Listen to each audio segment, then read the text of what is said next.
I just stopped at the feed for some water. I've got some carbs in my pocket, so this section is neutralized now because there's like an ultra, well, like a running trail race going across the road. So got the RV next, but it's only a short climb. It's only like a couple of kilometers, so it's kind of in my best interest to probably have a little bit of a breather and then do the climb. I did come in second in the overall classification for today. I am around about 3 minutes behind Fabio Lanzone. So it may mean we have to go on the offensive over the coming days. 7 days, 800 kilometers and over 20,000 meters of climbing. The Haute Route Alpes isn't just a ride, it's the ultimate test to the most legendary cols of the French Alps. From Megève all the way to the coast in Nice, every pedal stroke is earned and every summit is a battle. This is where we get to ride like pros, through a journey that transforms every rider who dares to take it on. This is my story.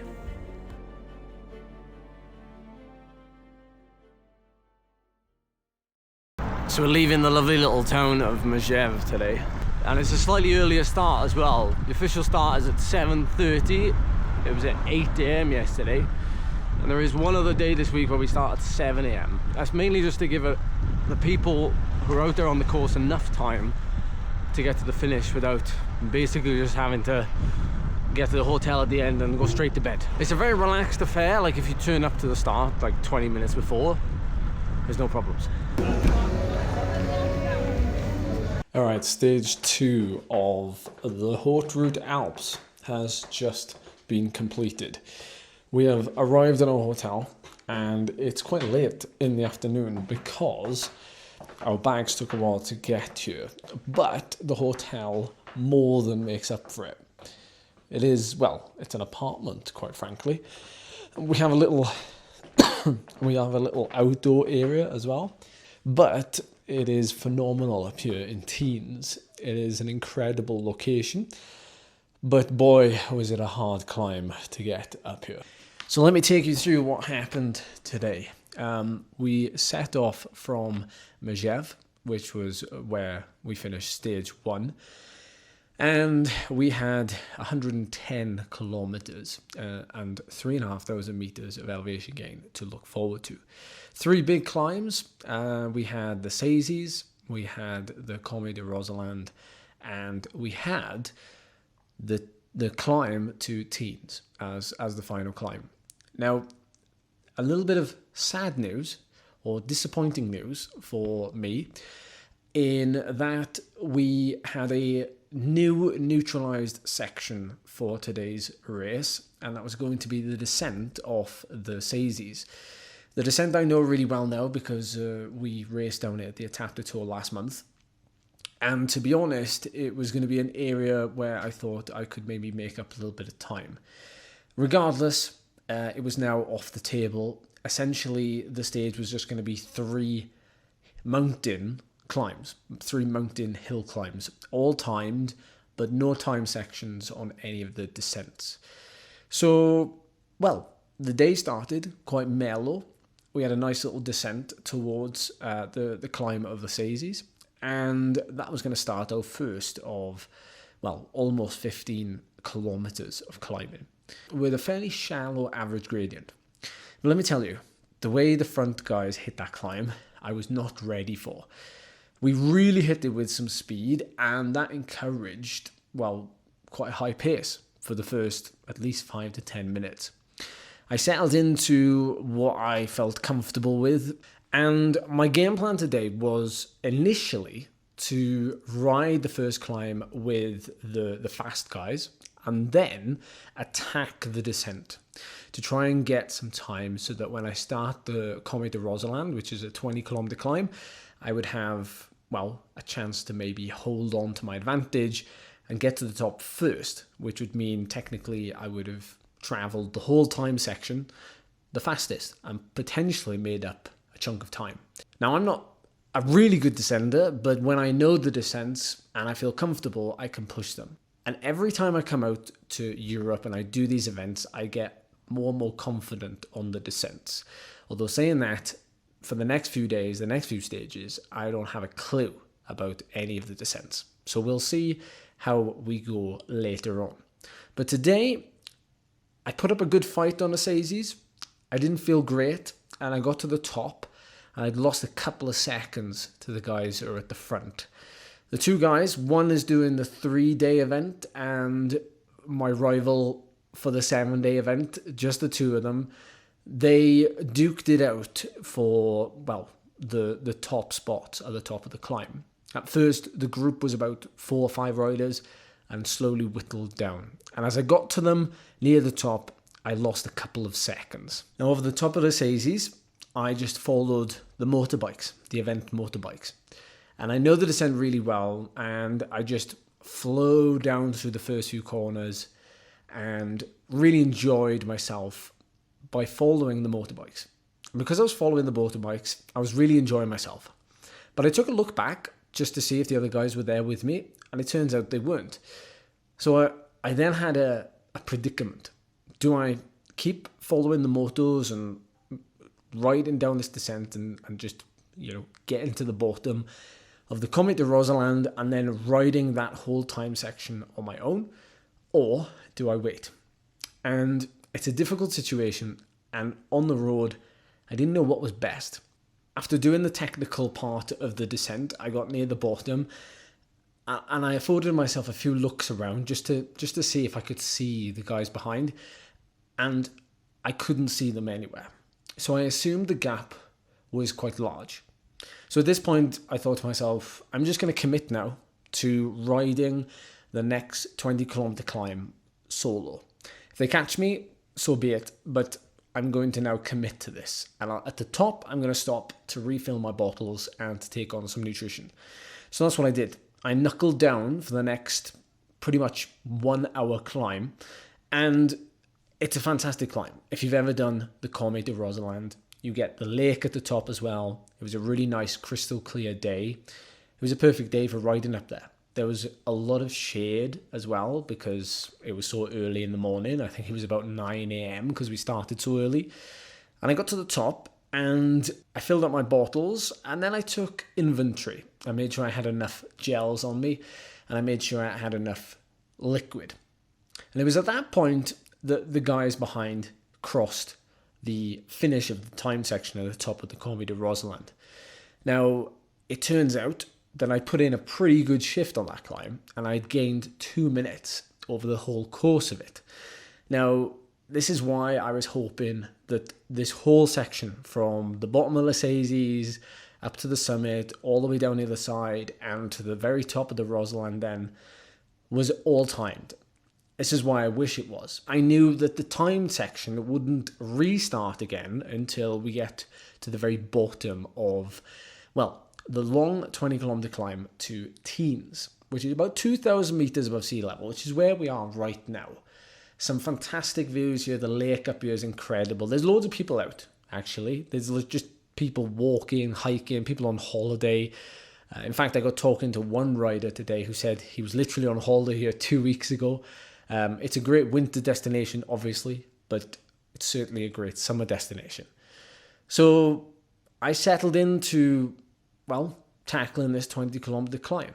Now, I took it quite easy between Bourg and the bottom of the climb because, well, it wasn't timed. But I was conscious that, well, I kind of hoped that the guys behind would catch me again. So I would have some kind of, well, paces to ride with, like knowing what sort of power or effort they're riding at, what kind of speed. I can kind of gauge. The problem is when you go off on your own, you kind of resign to, well, riding your own pace and hoping that that's enough. Now, in hindsight, I probably should have waited at the bottom of Tignes, but instead, I decided to press on because, again, looking behind a few times, I couldn't see my fellow riders. So I pressed on, and boy, oh boy, was this climb tough. In fact, I don't think I ever want to do it again. It's rewarding, don't get me wrong, but it is hard. There's a lot of undulation on this climb. You're on and off the main road, which takes you to the very top of the Iseron, which is, of course, 2,700 meters above sea level, which is the climb we do tomorrow morning. Very first thing, we descend down a couple of kilometers and then straight up the Iseron, which is 16 kilometers long. But I'm getting ahead of myself. This climb to Tignes was tough, really, really tough. And at the back end of a day like today, I mean, a stage like this wouldn't really go amiss in a grand tour or, the Criterium du Dauphiné. In fact, I actually saw some signs on the route today, after Bourg and coming up to Tignes, for the Tour de l'Avenir, which some of you may know as like the Young Riders Tour de France, for up-and-coming talent. So I'm on this climb to Tignes, and I know that there's 2 significant periods where the gradient lessens, and I'm just mentally aiming for those. But hacking away up this climb with some pretty rough surface and some twists and turns and some quite long straight sections once you get onto the main road, I'm not going to lie, it was a bit demotivating. But I knuckled down. I was ticking off kilometre after kilometre. If anything, and correct me if I'm wrong, but there isn't actually any of those like stones on the side of the road, or certainly the way we went up, that marks how many kilometres you have to go. Because of course we weren't going directly to the top of the Iseron. The Iseron is a mammoth climb, by the way. From Bourg all the way to the top, it's extremely long. And actually we're only going to Tignes, which is 700 metres short in terms of total elevation gain. But the last few kilometres to get to the top of Tignes were brutal. I knew it was coming because I could see on my Garmin that there was a lot of red on the graph, on the gradient. But I just kept telling myself that I've been out most of the day solo, and I need to try and consolidate some time here. Because although I'm second overall currently, I'm actually first in my age category. I'm now in the slightly older age category of, I think it's 30 to 39, because I'm now 31. And the first place, the leader of the general classification, is in the age category below me. So I'm trying to tell myself that, the peloton is getting younger and riders are definitely stronger at a younger age than they maybe used to be. And I certainly wasn't as strong as I am now when I was between the ages of 18 and 24. So I've got to take it with a pinch of salt. I'm still proud of my performances. But these last few kilometers, climbing to Tignes, were hard. I forced myself, actually, to stay in quite a large gear for the last 4 kilometers, I would say, from Tignes 1800, which is a little village just down below us. I forced myself to stay in a big gear because I knew that if I changed, down a couple of gears, I'd be spinning and I would sit down and I would see my power drop off. So I never really climb out of the saddle, but when I really have to invest, I decide to get out of the saddle and to stay on top of the gear. It just forces me to get that power out. Even though it's, uncomfortable, it's only for a short period of time. And I kept telling myself, it's only a couple of kilometers now to the top. But those couple of kilometers, they dragged. Boy, oh boy, did they drag. And coming into Tignes, I assumed the finish was just around the corner. And yeah, you're right, it wasn't. I had to go downhill a little bit, past a roundabout, under a bridge, and then climb a tiny bit to the finish. But I was chuffed, really chuffed, to get to the top first. Not that that really means much, but it was nice that the fact that I was almost out in front most of the day, I was happy to get to the top first. But fair play to Fabio. He really hunted me down on that climb to Tignes. He dropped his compatriot, who had been with him all day on stage 1, effectively, but struggled on the final climb, and left him to ride at his own pace. And Fabio took 4 minutes out of me in that 1 hour climb. And to be honest, the way I was feeling those last sort of 10 kilometers, I'm not surprised. I was really starting to feel the effects of the effort. So chapeau, it was a strong effort.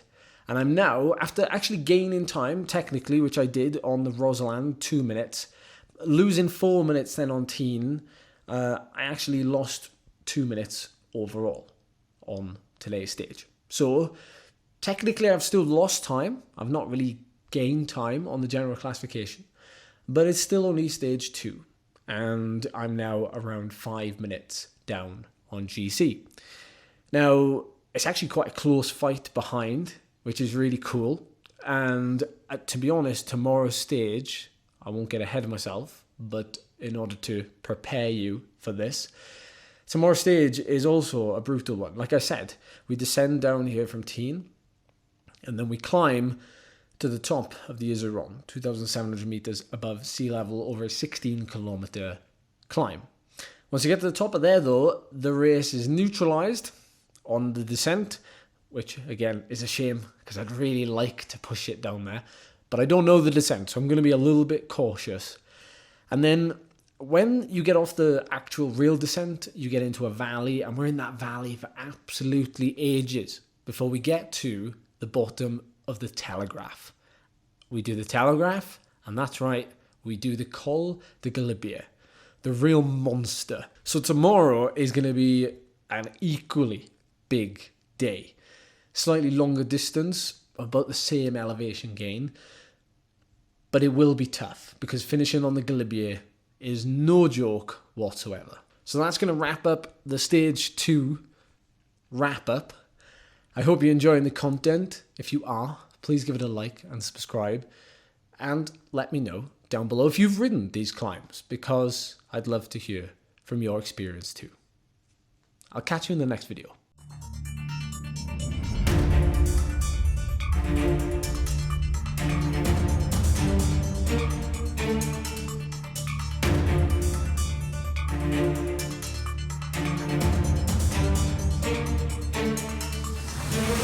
We finally made it to the top of the Telegraph.